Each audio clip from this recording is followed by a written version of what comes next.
Hello বন্ধুরা, তোমরা সবাই কেমন আছো? আশা করি সবাই ভালো আছো। তোমাদের কাছে একটা কেকের রেসিপি নিয়ে চলে এলাম। প্রথমে একটা বোল নিয়ে নিলাম চিনি গুঁড়ো, একটা দইয়ের প্যাকেট, ভালো করে মিক্সিং করে নেবো দইটাকে। এবার ওর মধ্যে দিয়ে দেবো পরিমাণ মতন সাদা তেল, হাফ কাপের মতন। তারপরে ওর মধ্যে কিছুটা ভ্যানিলা এসেন্স মিশিয়ে দেবো, 1 চামচের মতন, দিয়ে ভালো করে ফাটিয়ে নেবো। এবারে নিয়ে নিয়েছি একটা চালনি, ওর মধ্যে আমি 3 কাপ ময়দা দিয়ে দেবো চিনি গুঁড়ো, যে চিনিটা আমি গুঁড়ো করে রেখেছি, এবং এর মধ্যে দিয়ে দেবো 10 টাকার গুঁড়ো দুধ, আর দিয়ে দেবো বেকিং সোডাটা আমি হাফ চামচের মতন দিয়েছি।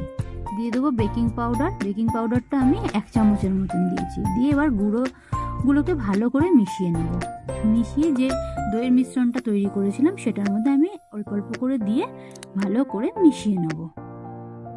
খুব ভালো করে মেশাতে হবে যেন কোনো দানা দানা না থাকে। আমি এখানে একটু জল ইউজ করছি, তোমরা চাইলে এখানে দুধও ইউজ করতে পারো। আমি যেহেতু গুঁড়ো দুধ দিয়েছি তাই জল ইউজ করছি।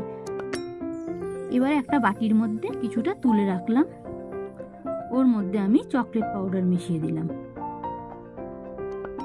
চকলেট পাউডার মিশিয়ে এটাকেও ভালো করে মিশিয়ে নিলাম। এবার একটা অ্যালুমিনিয়ামের বাটি নিয়ে নিচ্ছি, ওর মধ্যে কিছুটা পরিমাণে তেল দিয়ে ভালো করে ব্রাশ করে নিলাম।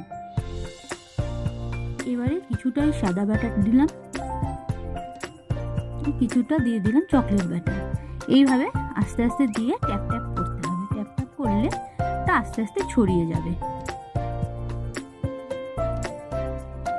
ভালো করে ট্যাপ ট্যাপ করতে হবে, খুব ভালো করে ট্যাপ করতে হবে, তাহলে জিনিসটা ছড়িয়ে গিয়ে এরকম দেখতে যাবে। আমি একটু কাটি দিয়ে ডিজাইন করে দিলাম, তাহলে দেখতে সুন্দর হবে। কেকটা আমি ওটিজিতে বানাবো। ওটিজির টাইমটা আমি সেট করে নিলাম, 180 ডিগ্রি ওভেনের আঁচটাকে রেখেছি, এবং 30 মিনিটের জন্য ওটাকে অন করে দিলাম। এইভাবে কেকটা হচ্ছে। আমি একটা থালা দিয়ে দিয়েছিলাম ওপর থেকে, নাহলে একটু পুড়ে যায়।